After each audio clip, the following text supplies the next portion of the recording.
Hello friends, this is Dr. Aditi Jain and you all are welcome back to my YouTube channel ज्ञान वारिधि। आज की हमारी इस video में हम स्टेजेस ऑफ डेवलपमेंट के सेकेंड पार्ट को डिस्कस करेंगे। फर्स्ट पार्ट में हमने 3 स्टेजेस को डिस्कस किया, infancy, early childhood and later childhood. अब इस वीडियो में हम फोर्थ स्टेज जो कि एडोलेसेंस है उसकी डिटेल्स को स्टडी करेंगे। तो चलिए शुरू करते हैं। ये वर्ड जो है एडोलेसेंस, ये डिराइव हुआ लैटिन वर्ब एडोलेसियर से, जिसका मीनिंग है टू ग्रो टू मैच्योरिटी और टू राइपन।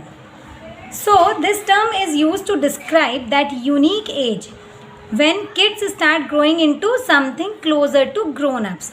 ये वो स्टेज है जिसमें बच्चे जो हैं वो ग्रोन अप्स के बहुत करीब आ जाते हैं। इस पीरियड का जो अगर हम कहें कि बिगिनिंग होती है वो चाइल्डहुड से होती है और ये पीरियड ख़त्म होता है जब हमारा एडल्टहुड स्टार्ट होता है। दूसरा नाम इस पीरियड का टीन एज पीरियड है, क्योंकि ये 13 से लेके 19 ईयर्स ऑफ एज तक रहता है ये पीरियड, इसलिए इसको टीन एज भी कहा जाता है। इस पीरियड में रैपिड फिजिकल ग्रोथ होती है जो इसका चीफ कैरेक्टरिस्टिक है। Sudden emotional changes takes place during this period of life. यहाँ पर इस पीरियड में आने के बाद रैपिड फिजिकल ग्रोथ के साथ साथ बच्चों में इमोशनल चेंजेस भी बहुत ज़्यादा होते हैं। अब इसको एक डेफिनेशन से हम और अच्छे से समझ लेते हैं। ये डेफिनेशन जर्सील्ड ने दी। उन्होंने कहा कि adolescence is that span of years during which boys and girls move from childhood to adulthood, जिसमें बच्चा चाइल्डहुड से एडल्टहुड की तरफ मूव करता है। किस रिस्पेक्ट में? मेंटली भी, इमोशनली भी, सोशली भी और फिज़िकली भी। मतलब अगर हम कहें कि बच्चा इंटीग्रेटेड रूप में मूव करता है चाइल्डहुड से एडल्टहुड की तरफ, ये एडोलेसेंस वो स्पैन है लाइफ का। अब बात करते हैं चीफ कैरेक्टरिस्टिक्स ऑफ एडोलेसेंस की।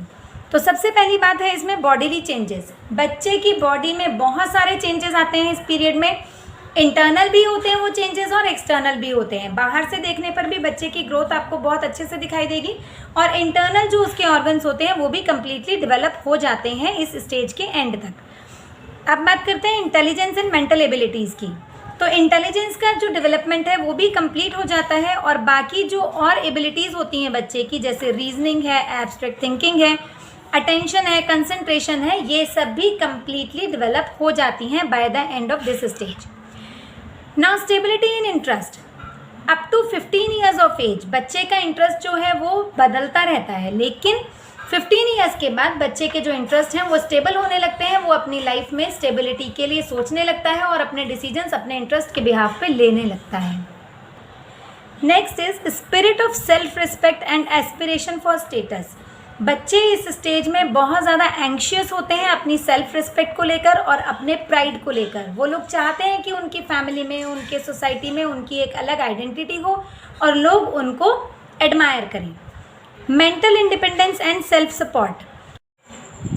इस स्टेज में जो किशोर हैं they want to be free और उनको ये नहीं अच्छा लगता कि उनके ऊपर किसी भी तरह की कोई बाउंडेशन लगाई जाए बाय फैमिली या सोसाइटी या school. Other than this, they want to get their jobs done by themselves. ये लोग चाहते हैं कि अपना काम खुद करें, इनको किसी के ऊपर डिपेंड होना अच्छा नहीं लगता। Next is emotional instability. इस स्टेज में जो बच्चा होता है, ये जिसको हम किशोर कहते हैं, वो लोग बहुत ज़्यादा अनस्टेबल होते हैं इमोशनली। कभी कभी किसी चीज़ के लिए बहुत ज़्यादा लव एंड अफेक्शन शो करते हैं और कभी कभी एनवी उनके अंदर बहुत ज़्यादा आपको रिफ्लेक्ट होती दिखाई देगी। Sometimes they remain very enthusiastic, बहुत एनर्जेटिक होते हैं, एंथुजियास्टिक होते हैं किसी चीज़ को लेकर और कभी कभी बहुत ज़्यादा डल दिखाई देते हैं। Next is hero worship. इस स्टेज में आकर बच्चों के अंदर एक टेंडेंसी होती है कि वो किसी न किसी एक स्पेसिफिक फील्ड से रिलेटेड किसी भी पर्सन को बहुत ज़्यादा अडोर करते हैं, उसको बहुत ज़्यादा प्रेज़ करते हैं। वो फील्ड सोशल भी हो सकती है, रिलीजियस हो सकती है, पॉलिटिकल हो सकती है, स्पोर्ट्स हो सकते हैं या फिर कोई आर्टिस्टिक फील्ड हो सकती है। उन्हीं की तरह दिखना, उन्हीं की तरह ड्रेसअप होना, उन्हीं की तरह अपने अटायर्स को मेंटेन करना, ये उनकी हॉबी होती है। They want to look like them, they want to do activities like them only. Next is spirit of social service. इस स्टेज में जनरली हम लोगों को देखने के लिए मिलेगा कि जो एडोलेसेंस हैं वो बहुत ज़्यादा स्पिरिट उनके अंदर होती है, किसी के लिए हेल्प करने की, किसी के कल्याण के लिए कार्य करने की बहुत ज़्यादा उनके अंदर इस टाइम इच्छाएं होती हैं इस तरह के सोशल सर्विस से रिलेटेड कामों को करने की। Now talking about the physical development. Physical development की जब हम बात करते हैं तो इस स्टेज में आके बच्चा अपनी मैच्योर्ड हाइट, जो उसकी हाइट उसको गेन करनी है वो गेन कर लेता है। Bodily proportion takes place. Body जो पहले बहुत अनप्रोपोर्शनेट होती है, कहीं पर किसी के लिम्स आपको लंबे दिखाई दे रहे हैं, कहीं पर ट्रंक बच्चे की बड़ी होती है, ये जो इम्प्रपोर्शन चल रहा होता है कि इनअप्रोप्रिएट प्रोपोर्शंस में बॉडी बढ़ रही होती है, वो प्रोपोर्शंस जो होते हैं वो एकदम परफेक्ट होने लगते हैं और एंड तक हो जाते हैं। सेक्स ऑर्गन्स भी बच्चे के डेवलप होने लगते हैं लेट ईयर्स ऑफ एडोलेसेंस में। बोन्स जो है वो काफ़ी स्ट्रांग हो जाती हैं ड्यूरिंग दिस पीरियड और पूरी तरह डेवलप हो जाती हैं। Development of reproductive organs also take place during this period only. Skeleton की हम बात करते हैं तो skeleton stops growing after attainment of maturity. एक बार आपने मेच्योरिटी के लेवल को अटेन कर लिया, उसके बाद जो स्केलेटन में वृद्धि होती है वो बंद हो जाती है। Internal organs like digestive system, respiratory system, endocrine system, इन सब में भी परफेक्शन आ जाती है। अपने आप में जितना उनको बढ़ना है, जितना उनका विकास होना है वो कंप्लीट हो जाता है। Full womanhood gets developed in girls at the age of 16 and full manhood in boys at the age of 18 years gets developed.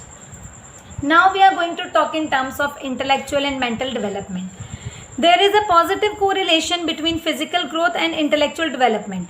ये हम लोगों ने बहुत अच्छे से जानते भी हैं हम इस चीज़ को और हम लोगों ने इसको देखा भी है कि बॉडी में और बच्चे के मेंटल डेवलपमेंट में बहुत ज़्यादा पॉजिटिव कोरिलेशन होता है। अगर बच्चा मेंटली अच्छा है तो उसकी बॉडी आपको अच्छी देखने के लिए मिलेगी, या हम वाइस वर्सा बोल सकते हैं जिस बच्चे की बॉडीली ग्रोथ बहुत अच्छी है, फिजिकल ग्रोथ बहुत अच्छी है, उस बच्चे के बॉडी में जो माइंड होगा वो भी हेल्दी होगा, because a healthy mind lives in a healthy body. ये एक बहुत फेमस कोटेशन है जिसे हम सब जानते हैं और समझते हैं। तो there is a positive correlation between physical growth and the intellectual development of the child. Then different mental abilities like power of imagination, thinking, reasoning, analysis, synthesis and problem solving develops all the more. अपने complete जितना उनको develop होना है, इन सब चीज़ों का complete development हमारा adolescent age में हो जाता है। Along with this, power of decision making also get developed in the adolescence. Power to formulate hypothesis for solution of problems and infer by generalization. अपनी प्रॉब्लम्स को सॉल्व करने के लिए वो हाइपोथेसिस डेवलप कर सकते हैं।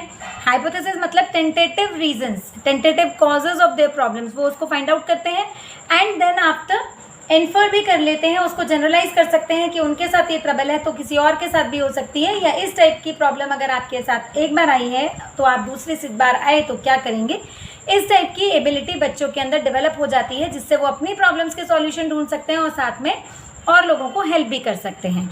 And lastly convergent and divergent thinking starts to develop. इसको हम ऐसे समझ सकते हैं, बहुत सारी चीज़ों से वो एक पॉइंट को डिराइव कर सकते हैं, this is known as convergent thinking. And divergent thinking is एक पॉइंट से बहुत सारे डायरेक्शंस में सोच पाते हैं। तो ये दोनों ही एबिलिटीज़ बच्चों के अंदर इस एज में आकर डेवलप हो जाती हैं। Now next is language development in adolescence. Language development की जब हम बात करते हैं तो यहाँ पर बच्चा जो है वो अलग अलग वर्ड्स लाइक सिनोनिम्स के बीच में डिफ्रेंशिएट करना सीख जाता है। Start understanding grammar and construct grammatically correct sentences, एकदम करेक्ट सेंटेंसेज वो फ्रेम कर पाता है। They can express themselves clearly in oral manner, अपने आप को ओरली अगर किसी के सामने एक्सप्रेस करना है तो बहुत ईजीली कर लेते हैं। And in equally good manner they can express themselves in written form also. The better the linguistic environment, the more is the development of language ability.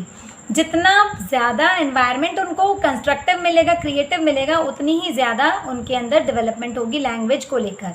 ये हम सभी जानते हैं कि हमारे एनवायरनमेंट का हमारे ऊपर बहुत ज़्यादा प्रभाव पड़ता है। अगर हम साइकोलॉजिस्ट की बात करें तो कुछ साइकोलॉजिस्ट एम्फसाइज करते हैं कि 80% जो हमारी चीज़ें डेवलप होती हैं, जितनी भी एबिलिटीज़ हमारे अंदर डेवलप होती हैं, they get develop due to the environment which is provided to the child. Now next we are going to talk about emotional development. So they are very sensitive at this stage and emotions of love, fear, anxiety, anger and jealousy are very strong during this stage.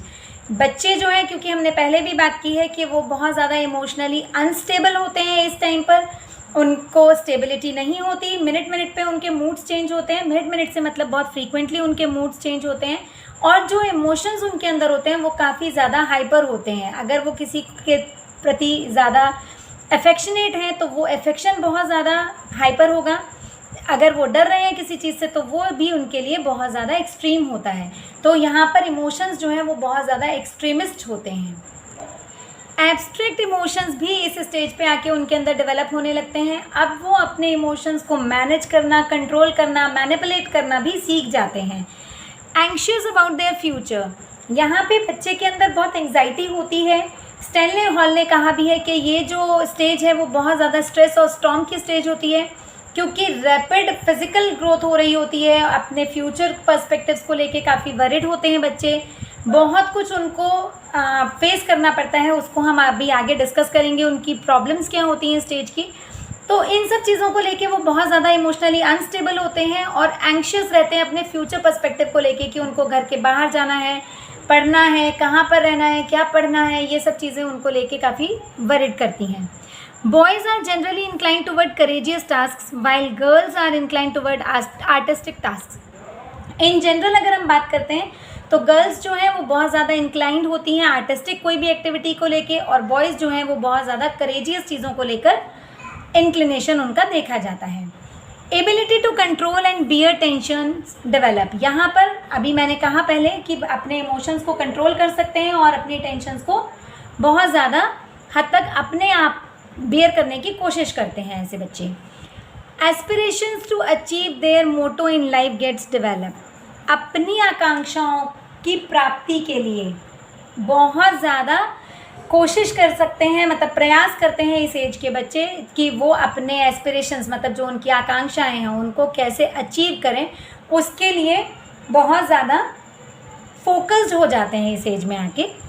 Complexity in emotions is the major emotional problem of this stage, क्योंकि बहुत instability होती है, अपने emotions को खुद नहीं समझ पा रहे होते हैं, उनको क्या चाहिए, क्या करना है, इस चीज़ को लेके बहुत ज़्यादा पजल्ड रहते हैं। तो ये जो कॉम्प्लेक्स स्टेज हो जाती है उनके इमोशंस की इस स्टेज में, ये बहुत कॉमन है एडोलेसेंस स्टेज पर। Influence of peer group get increased, बहुत ज़्यादा इन्फ्लुएंस होता है पीयर ग्रुप का। अगर एक बच्चे ने कुछ किया है तो दूसरे उसी को देख के फॉलो अप करना चाहते हैं।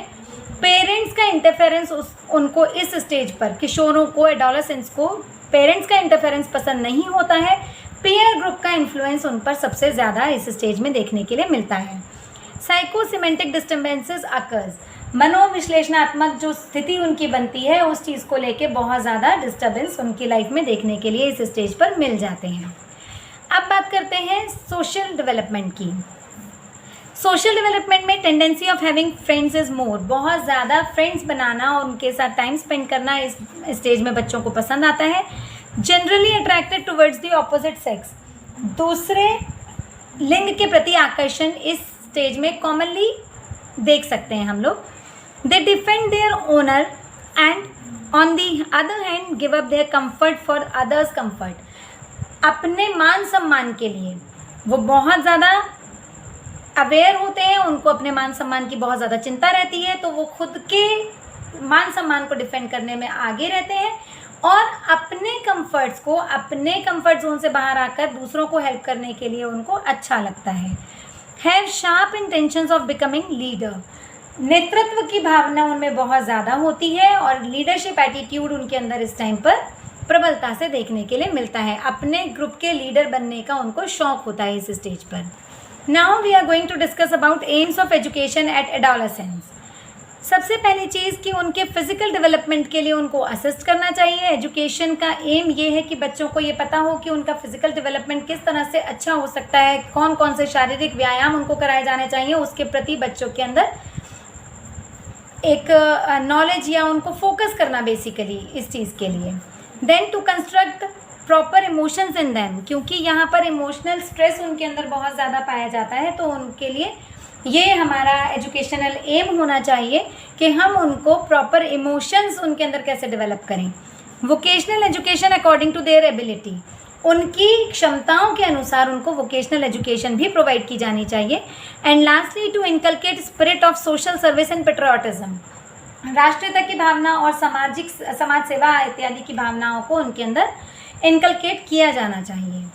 Now next is adolescence and curriculum, उनका पाठ्यक्रम किस तरह का होना चाहिए। सबसे पहली बात कि language, literature, social sciences, mathematics, इस टाइप के सब्जेक्ट्स उनके सिलेबस में इंक्लूड किए जाने चाहिए। साथ में ही लर्निंग बाय डूइंग एक्टिविटीज़ को भी बहुत फोकस किया जाना चाहिए फॉर देयर मेंटल डेवलपमेंट। बात करते हैं मॉरल डेवलपमेंट की, तो मॉरल डेवलपमेंट के लिए उनके करिकुलम में literature, history and religious books को इंक्लूड किया जाना चाहिए so that they can be developed morally. Vocational development के लिए pre vocational educational program should be included.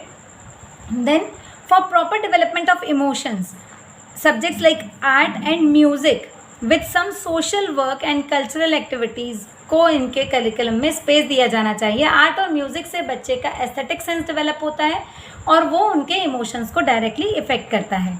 Knowledge of mental and physical hygiene along with sports and exercise, ये बहुत ज़्यादा mandatory है क्योंकि बच्चों की अगर फिजिकल हेल्थ या मेंटल हेल्थ को देखें तो उसके लिए उनको हाइजीन और साथ में स्पोर्ट्स एंड एक्सरसाइज उनके फिजिकल डेवलपमेंट के लिए बहुत ज़्यादा मैंडेटरी है।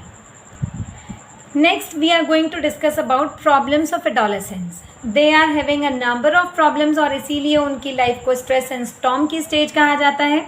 So first of all adjustment in home, घर पे बड़ों की एक्सपेक्टेशन होती है कि वो अब बड़े हो गए हैं, they should behave like matures, they should think like matures, लेकिन वो नहीं होते हैं इतने बड़े, इसलिए उनको एडजस्टमेंट में प्रॉब्लम आती है घर के एनवायरनमेंट में। एडजस्टमेंट इन सोसाइटी, सोसाइटी की एक्सपेक्टेशंस भी उनसे बढ़ जाती हैं और उन लोगों को समझ नहीं आ रहा होता है what they are suppose to do. Adjustment in suitable vocation, आगे जाके किस वोकेशन में उनको एडजस्ट होना है, क्या उनकी हॉबीज़ हैं, क्या वो उस चीज़ को एक्वायर कर पाएंगे या नहीं, अचीव कर पाएंगे या नहीं, वो सब चीज़ों को लेके भी इनके माइंड में प्रॉब्लम्स चलती रहती हैं। जनरेशन गैप का प्रॉब्लम हर जनरेशन में होता है, इसी तरह एडोलेसेंस के लिए भी होता है और ये स्टेज क्योंकि बहुत ज़्यादा बच्चे टेंडरनेस से निकल के मैच्योरिटी की तरफ बढ़ रहे होते हैं तो वो उनको प्रॉब्लम करने लगता है।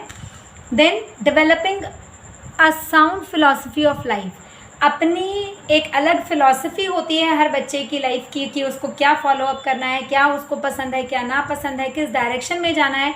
तो यहाँ पर बच्चा बहुत कंफ्यूजिंग स्टेज में होता है where he should move on. Then satisfying elders ambition and dominance, लोगों के डोमिनेंस को भी बियर करना है क्योंकि वो बड़े हैं तो हमें उनकी बात माननी है और साथ में वो जो एक्सपेक्ट करते हैं उनके एम्बिशंस जो हैं वो भी फुलफिल करने की एक रिस्पॉन्सिबिलिटी एडोलेसेंस के ऊपर रहती है। Problem of adjustment with physical appearance, जो फिजिकल चेंजेस उनकी बॉडी में आ रहे हैं उसके साथ खुद को एडजस्ट कर पाना भी बच्चों को टिपिकल लगता है। Problem of anxiety for future, future में क्या उनको बनना है, क्या करना है, जॉब में जाना है, बिजनेस करना है, क्या करना है। गर्ल्स भी अगेन बहुत number of jobs are there, so उसके बीच में से चूज़ करना is like a challenge to them. Then problem of moral development, moral development because अभी का अगर हम सिनेरियो देखें तो जहाँ मॉरलिटी का कोई स्टैंड नहीं है उस स्टेज में हम लोग बच्चे को बोलते हैं you should be moral, you should do this, you should do that, but सामने उसको वो सब चीज़ें दिखाई नहीं दे रही हैं। Then how a child should adjust in such a condition, वो उसके लिए एक चैलेंज हो जाता है। Problem of self respect and its status, वो अब यहाँ पर इस एडोलेसेंस स्टेज में हमने पहले भी डिस्कस किया है कि बच्चे को सेल्फ रिस्पेक्ट चाहिए, स्टेटस चाहिए सोसाइटी में, अपने फैमिली में, वो उसको नहीं मिल पाता है क्योंकि कभी कभी हम बच्चों को छोटा कंसिडर करते हैं और कभी कभी उनसे ग्रोन अप्स जैसी एक्सपेक्टेशंस हमारी होती हैं, तो वहाँ पर ये चीज़ बहुत प्रॉब्लम करती है बच्चों के लिए। Then adjustment with emotional disturbances, physical changes भी आ रहे हैं, इमोशनल भी बच्चे अनस्टेबल हैं, तो वो सब चीज़ें भी किशोरों के लिए बहुत ज़्यादा चैलेंजिंग होती हैं, उनके सामने एक प्रॉब्लम पोज कर देती हैं जिसकी वजह से वो बहुत ज़्यादा परेशान रहते हैं। अब बात करते हैं किशोरों की आवश्यकताओं की। सबसे पहली चीज़ need of freedom from dependence. इस स्टेज पे आके किशोरों को ये चाहिए होता है कि वो दूसरे के ऊपर आश्रित ना रहें, अपना काम खुद करें, इसलिए उनको फ्रीडम चाहिए, अपने डिसीजंस वो खुद लेना चाहते हैं तो उसके लिए फ्रीडम चाहिए होती है। नीड फॉर सेल्फ सपोर्ट, बच्चा अपने आप कुछ करना चाहता है और अपने आप कुछ बनना चाहता है तो उसके लिए उसको फ्रीडम चाहिए और सेल्फ सपोर्ट की फीलिंग चाहिए। Need of association with opposite sex, यहाँ पर अगर लड़का है तो वो चाहता है कि उसके साथ कोई फीमेल पार्टनर हो, और अगर गर्ल्स हैं तो they want some male partners with them. Then need of philosophy of life, अभी हमने पहले भी डिस्कस किया कि यहाँ पर बच्चे को अपने जीवन का दर्शन जो होता है उसको ढूंढने की आवश्यकता होती है कि हमें करना क्या है, आगे किस डायरेक्शन में हमें मूव करना है, how we are going to frame our lives.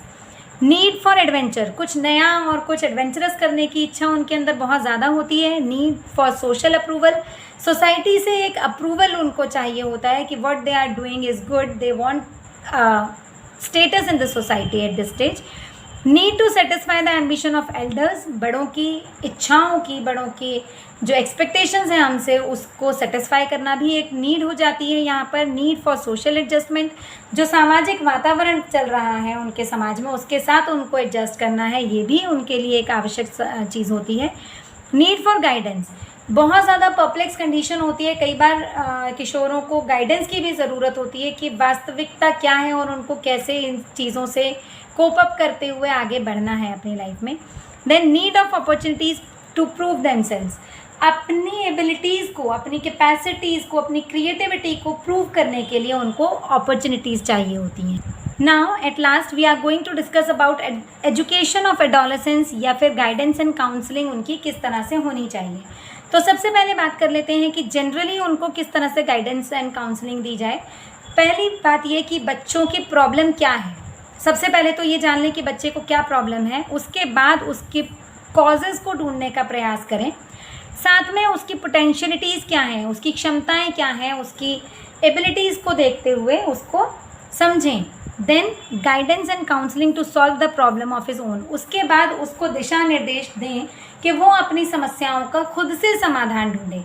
यहाँ पर हमें उसको स्टेप टू स्टेप मोटिवेट करते हुए चलना है, लेकिन उसको स्पून फीडिंग नहीं करानी है, कोई रेडीमेड सॉल्यूशन नहीं देना है।